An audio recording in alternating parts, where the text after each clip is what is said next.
Sleeping beauty and the beast. एक ज़माने की बात है, एक खूबसूरत और दिलशेष राजा था जिसका नाम एडगर था। लेकिन वो बहुत ही सेल्फ कॉन्सर्ड और गुरूर से भरा हुआ था।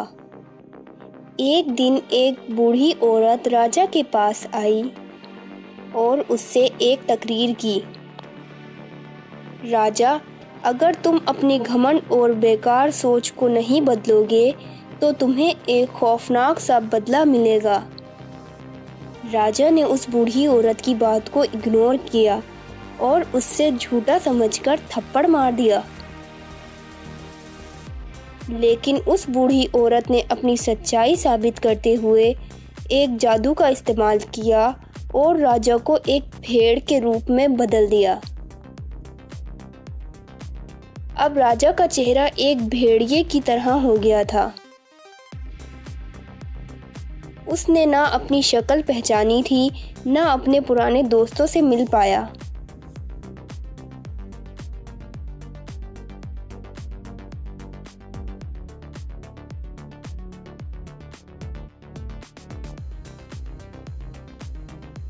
राजा की आंखों में दर्द था, लेकिन वो अपने गम को सबसे छुपाता था।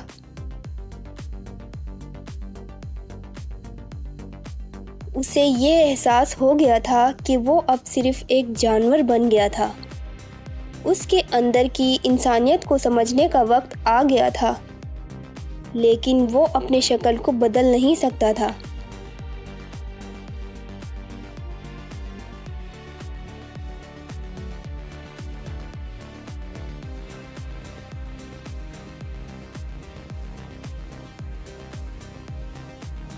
एक छोटे से गांव में एक लड़की रहती थी जिसका नाम बेला था।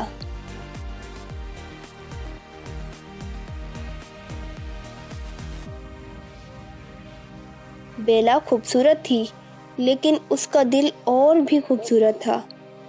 वो बहुत मेहनती थी और अपने घर वालों की मदद करती थी। बेला हर वक्त जिंदगी में कुछ नया सीखने की कोशिश करती थी।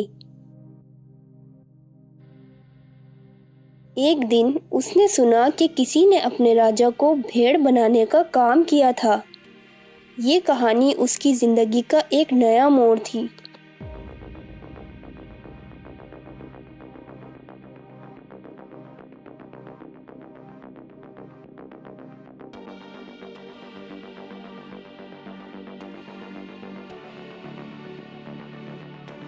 बेला के पापा एक दिन राजा के केशतरा में काम करने गए थे, लेकिन वो घर वापस आने का रास्ता भूल गए।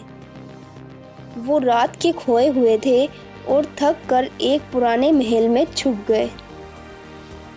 महल के अंदर का दिखावा और राज उसे बहुत ही अजीब लगे।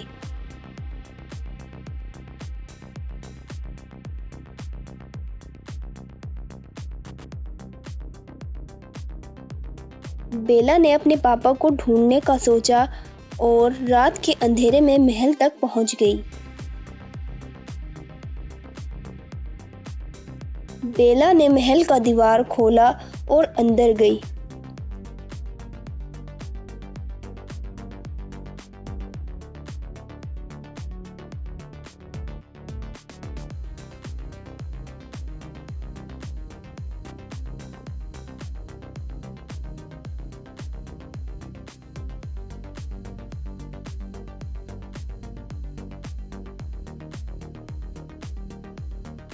पहली बार उसने बीस्ट को देखा। बीस्ट ने बेला को देखा और गुस्सा हुआ। तुम मेरे महल में क्यों आई हो? बेला थोड़े डर के साथ जवाब देने लगी, मुझे अपने पापा को ढूंढना है। बीस्ट ने गुस्से होते हुए कहा, तुम वापस चली जाओ, वरना तुम्हें यहाँ रुकने के लिए नहीं मिलेगा। लेकिन बेला ने हिम्मत दिखाई और कहा, मैं अपने पापा को लेने आई हूँ। आपको दिखाना होगा कि आप कितने अच्छे हो।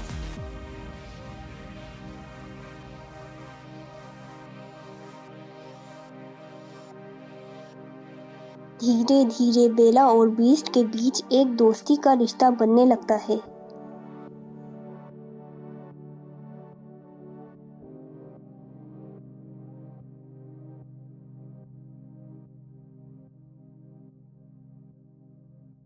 बीस्ट उसे अपने गम और अकेलेपन के बारे में बताता है। बेला उसकी बात सुनकर समझ जाती है कि बीस्ट के अंदर भी इंसानियत है, लेकिन उसने अपनी शक्ल की वजह से दुनिया से अपना दिल बांध लिया था। बेला हर दिन बीस्ट के साथ वक्त गुजारने लगी और बीस्ट ने अपनी पुरानी गुरूर और गुस्सा छोड़ दिया।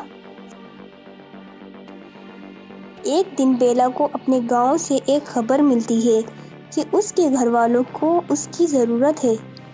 बेला को जाने का मन होता है, लेकिन बीस्ट उसे रोकता है। तुम जाकर अपना घर ख़त्म मत करो, तुम यहीं रहो। लेकिन बेला अपने घर वालों के लिए चली जाती है। बीस्ट की आंखों में उदासी छा जाती है।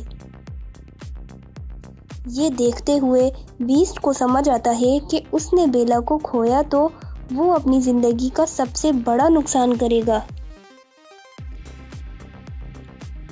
बीस्ट बेला के जाने के बाद अपने दिल की बातें सोचता है।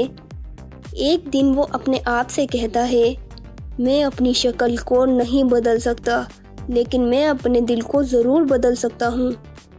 बीस्ट अपनी पुरानी सोच को बदलकर बेला को एक प्यारा सा संदेश भेजता है। मैं तुमसे सच में प्यार करता हूँ, तुम्हारे बिना मेरा जीवन अधूरा है।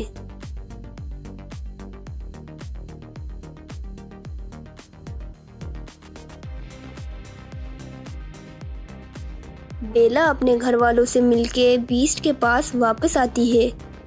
जब उसने बीस्ट को देखा तो वो थोड़ा छुप गया, लेकिन बेला ने उसे कहा, तुम्हें अपनी ज़िंदगी में बहुत कुछ सीखा है और मैं तुम्हें कभी नहीं छोड़ूंगी। बेला और बीस्ट एक दूसरे के साथ खुश रहने लगे।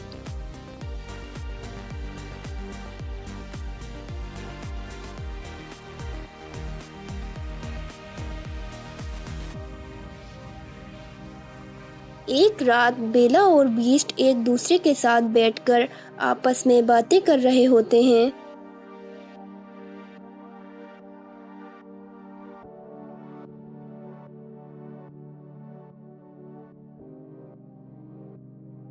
तब जादू का असर होता है।